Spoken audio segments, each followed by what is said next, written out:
Livro O Alienista. Autor Machado de Assis. Capítulo 1. De como Itaguaí ganhou uma casa de Orates. As crônicas da vila de Itaguaí dizem que em tempos remotos viverá ali um certo médico, o Dr. Simão Bacamarte, filho da nobreza da terra e o maior dos médicos do Brasil, de Portugal e das Espanhas. Estudará em Coimbra e Pádua.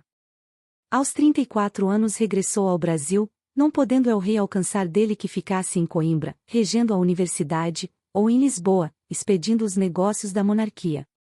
A ciência, disse ele à sua majestade, é o meu emprego único, Itaguaí é o meu universo. Dito isso, meteu-se em Itaguaí, e entregou-se de corpo e alma ao estudo da ciência, alternando as curas com as leituras, e demonstrando os teoremas com cataplasmas. Aos 40 anos casou com Dona Evarista da Costa e Mascarenhas, senhora de 25 anos, viúva de um juiz de fora, e não bonita nem simpática. Um dos tios dele, caçador de pacas perante o Eterno, e não menos franco, admirou-se de semelhante escolha e disse-lhe. Simão Bacamarte explicou-lhe que Dona Evarista reunia condições fisiológicas e anatômicas de primeira ordem, digeria com facilidade, dormia regularmente, tinha bom pulso, e excelente vista, estava assim apta para dar-lhe filhos robustos, sãos e inteligentes.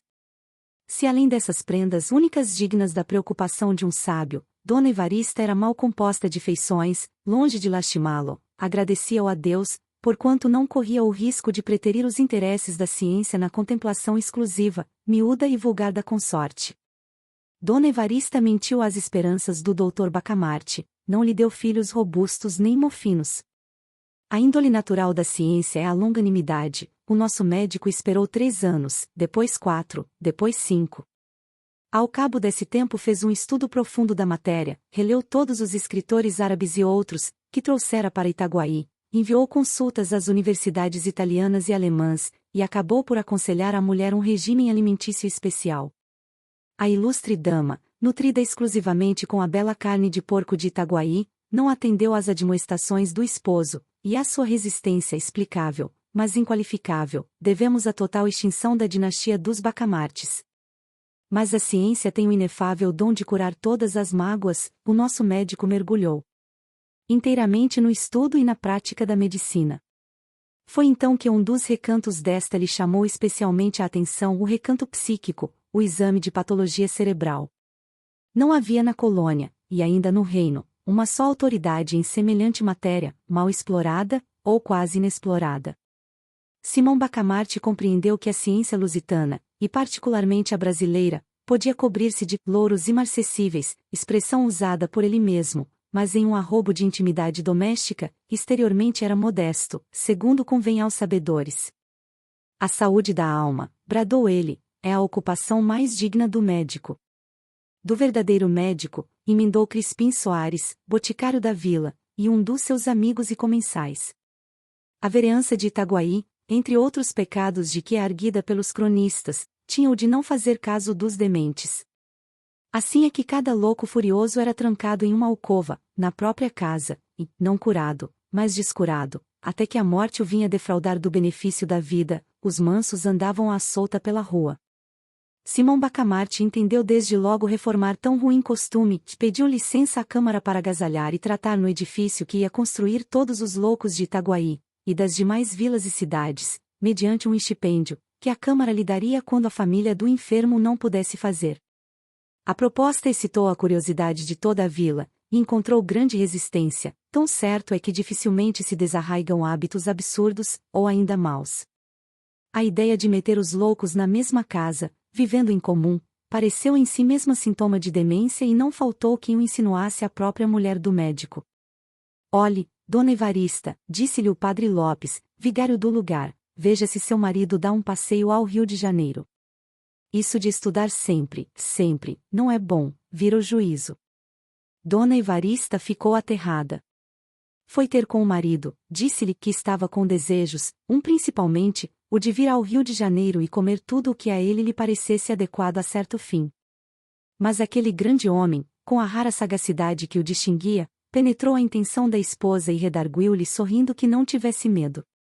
dali foi à Câmara, onde os vereadores debatiam a proposta, e defendeu-a com tanta eloquência, que a maioria resolveu autorizá-lo ao que pedirá, votando ao mesmo tempo um imposto destinado a subsidiar o tratamento, alojamento e mantimento dos doidos pobres.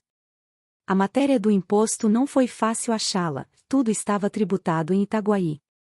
Depois de longos estudos, assentou-se em permitir o uso de 2 penachos nos cavalos dos enterros.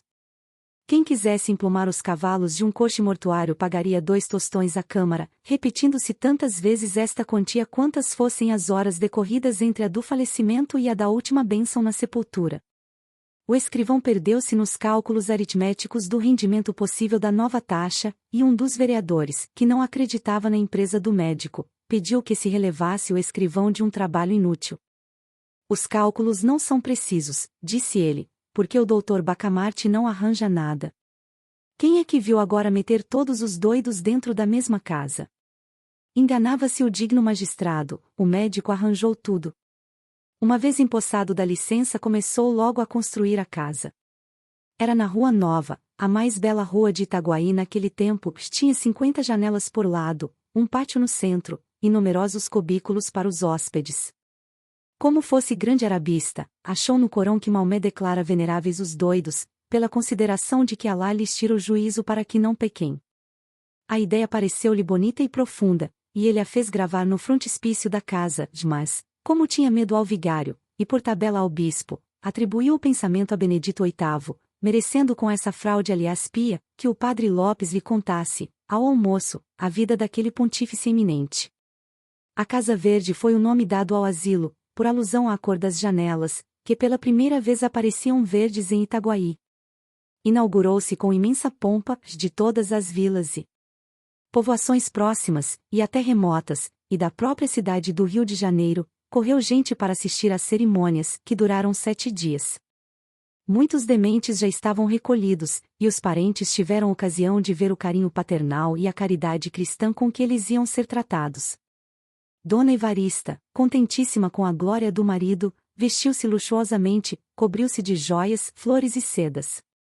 Ela foi uma verdadeira rainha naqueles dias memoráveis, que ninguém deixou de ir visitá-la 2 e 3 vezes, apesar dos costumes caseiros e recatados do século, e não só a cortejavam como a louvavam, porquanto, e este fato é um documento altamente honroso para a sociedade do tempo, porquanto viam nela a feliz esposa de um alto espírito, de um varão ilustre, e, se lhe tinham inveja, era a santa e nobre inveja dos admiradores. Ao cabo de 7 dias expiraram as festas públicas, e Itaguaí tinha finalmente uma casa de Orates.